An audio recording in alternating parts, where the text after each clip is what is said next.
सबके दाता राम। तब मलुकदास ने पद लिखा कि हमको लगता है हम कर रहे हैं।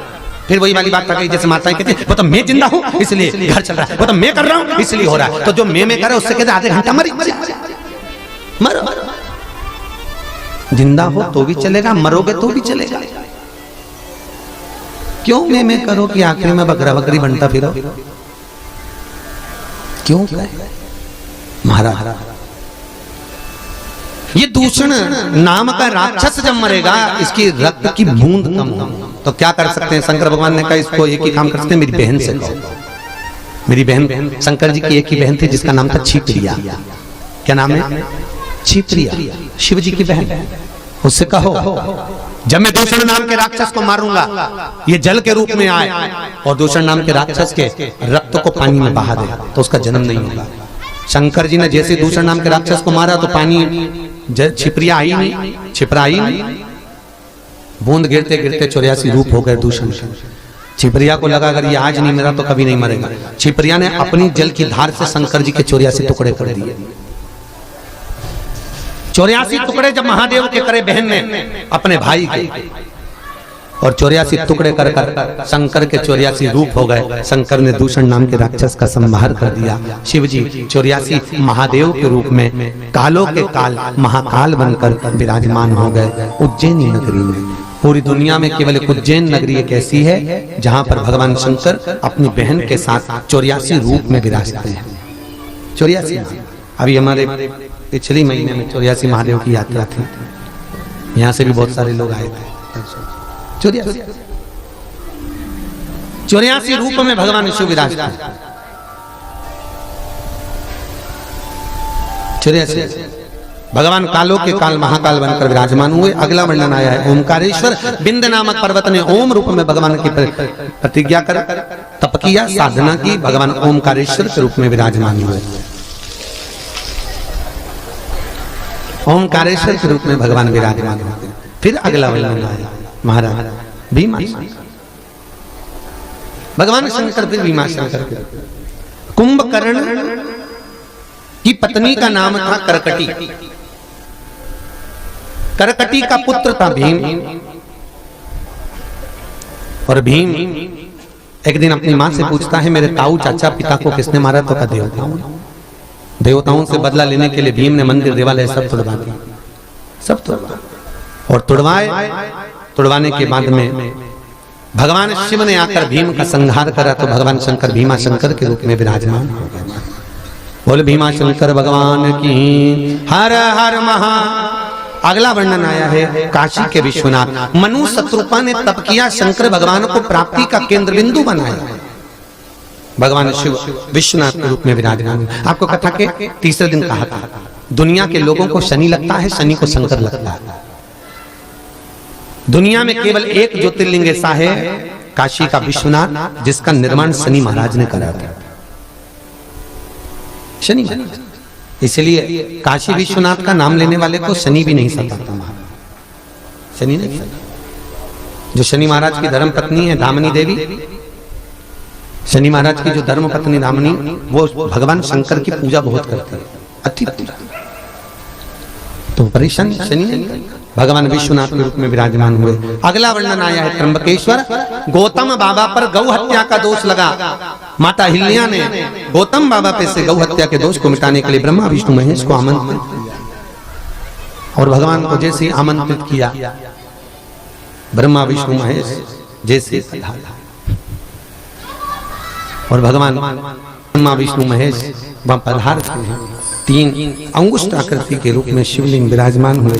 जल की धार उसी शिवलिंगों में से प्रकट हो गई और प्रकट होकर गौतम बाबा को उद्धार किया है, गौ हत्या के दोष से मिटाया। त्र्यंबकेश्वर में बड़े बड़े शिवलिंग नहीं है, त्र्यंबकेश्वर में मात्र अंगुष्ठ की आकृति के 3 शिवलिंग है, ब्रह्मा विष्णु और महेश। त्र्यंबकेश्वर के रूप में भगवान विराजमान हुए। अगला वर्णन आया है वैद्यनाथ। रावण भगवान शंकर को लेकर जा रहे थे, लघु शंका लगने पर भूमि पर रखा, भगवान उठे नहीं, वैद्यनाथ जी के रूप में विराजमान हो गए। अगला वर्णन नागेश्वर।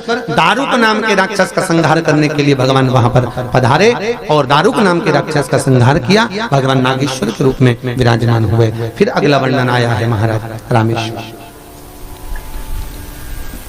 भगवान रामेश्वर।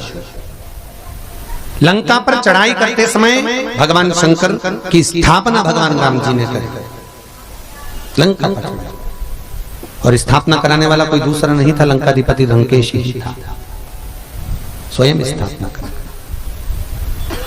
महाराज भगवान राम सेतु को तैयार करने से पहले भगवान शिव की आराधना करते हैं। फिर निवेदन करूंगा, राम भी शंकर की आराधना करते हैं, कृष्ण भी शिव की आराधना करते हैं, वो भगवान शिव। अगला वर्णन आया है श्री केदारनाथ, और केदारनाथ जी का वर्णन किया था जब भगवान पशुपति नाथ का रूप रखकर चले थे तारकाक्ष, विदुमाली और कमलाक्षी को मारने के लिए। शिव का सिर कट गया था जो नेपाल में जाकर गिरा था, धड़ केदारेश्वर के रूप में विराजमान हो गया। भगवान पशुपति नाथ के रूप में विराजमान हो गए। पशुपति व्रत होता है 5 दिन का, 5 सोमवार आप अपनी कामना को करते हुए जो भी आपकी मनोकामना है, अगर वो कार्य के लिए 5 सोमवार के व्रत कैसे करना है? सुबह के टाइम स्नान आदि कर कर शंकर जी के मंदिर में जाकर दूध दही शहद चढ़ाकर पूजन करिए, पूजन कर कर घर आ जाइए। शाम के समय कोई भी मीठा पकवान बना लो, हलवा खीर कुछ भी बना के, चूरमा आदि ले जाकर शंकर जी के मंदिर में पहुंचिए। 2 हिस्से 3 हिस्से उस प्रसाद के कर लो, 2 हिस्से शंकर को चढ़ा दो, 1 हिस्सा वापस लेकर आ जाओ। घर से 6 दिए लेकर जाइए, 5 दिए मंदिर के अंदर लगा दीजिए, भगवान शिव को भोग लगा दो, पूजन कर दो, वापिस सजाइए। 1 हिस्सा प्रसाद का लेकर आइए और 1 दिया घर के दरवाजे के पास में लगा दीजिए।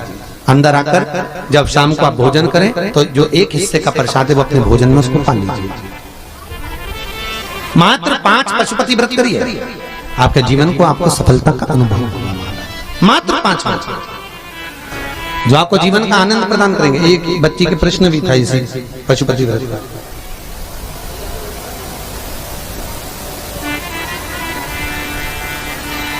ये बेटा आपने जो लिख के दिया है, पाँव की नसें ब्लॉक हो गई हैं, घुटनों का गिरिश खत्म हो गया, उसका उपाय आपको बताया था कथा के दूसरे दिन, याद करिए। शिवरात्रि के दिन रात को 12 बजे शंकर जी के मंदिर में शिवलिंग पर चढ़ी हुई बेलपत्री को उठाकर शंकर मंदिर का शिखर देखकर चबा चबा कर खा लीजिए। आपके पांव के घुटने बदलने की जरूरत नहीं पड़ेगी, ऑपरेशन की जरूरत नहीं पड़ेगी, गिरिश वापिस बढ़ जाएगा। और ये तुम लोग जो कुर्सी पे बैठते हो वापिस नीचे बैठना चालू कर दो, जरूरत ही नहीं पड़ेगी। घुटने के दर्द और कमर के दर्द के लिए सबसे अच्छी चीज।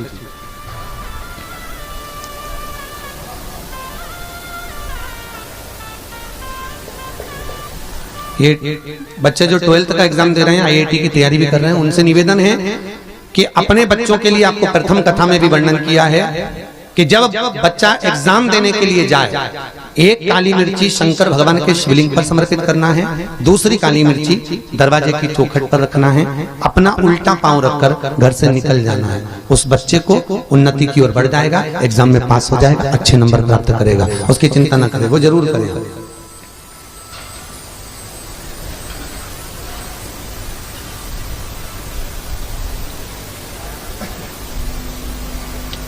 फैक्ट्री की जमीन पर केस चल रहा है सालों से, उसके लिए भी हमने उपाय बताया आपको, शिव महापुराण के आपको ध्यान में होंगे, और अगर ध्यान में नहीं है वो उपाय तो आप उसको किताब में से देखकर अवश्य करें।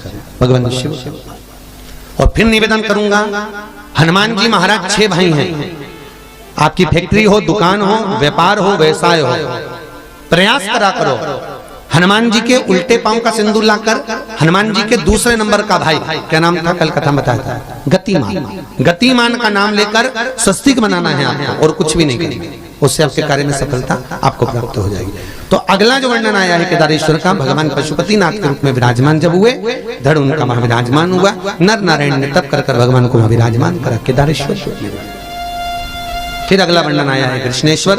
सुधर्म नाम के ब्राह्मण की 2 पत्नियां थी, सुदेहा और घुष्मा।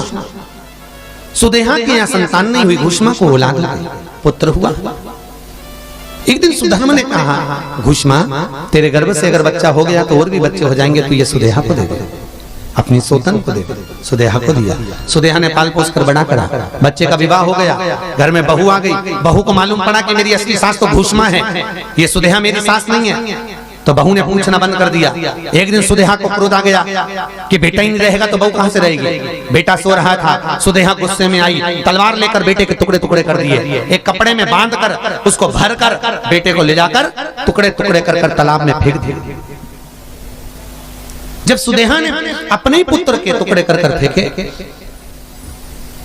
घुष्मा का नियम था, प्रत्येक सोमवार को बालू का शिवलिंग बनाती थी, पूजन करती थी और विसर्जन करने जाती थी। बालू का शिवलिंग बनाकर विसर्जन करने को गई। आज मन में आया, भोलेनाथ मेरे बेटे को देखे हुए बहुत समय हो गया, तो कृपा करना। जैसे ही बालू का शिवलिंग तालाब में विसर्जन किया, शिवलिंग तो नीचे गया और तैरता हुआ बेटा जीवित होकर वापिस 15 दिन बाद निकल कर बाहर आ गया। घुष्मा के बेटे को भगवान शंकर ने जीवित करा तो शिवजी का नाम घृष्णेश्वर महादेव हो गया। घृष्णेश्वर महादेव के रूप में भगवान विराजमान हुए। ऐसा 12 ज्योतिर्लिंग का चरित्र भगवान तुमरुका जी ने शिव भगवान को समर्पित करा। शंकर भगवान ने अपने मस्तक की बेलपत्र उठाकर शिव पोथी को समर्पित करी है। महाराज शिव पोथी को दी गई। शिव महापुराण पर जैसी बेलपत्र को समर्पित करा, तुमरुका जी से कहा, तुमरुका जी आपने 12 ज्योतिर्लिंग की कथा को सुनाया है, ये चंचुला देवी का पति बिंदुक प्रेत की योनि से छूटकर देव योनि को प्राप्त हो। देव योनि, चंचुला का पति छूटा, प्रेत योनि से देव योनि में गया। शिव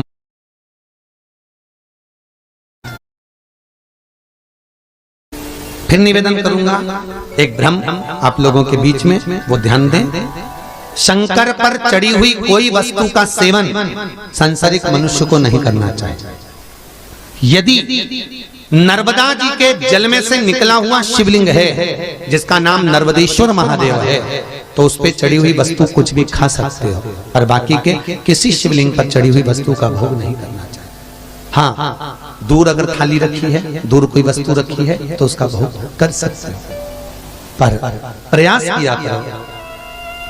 प्रयास कई जगह पे तो शंकर जी का अभिषेक कर देते।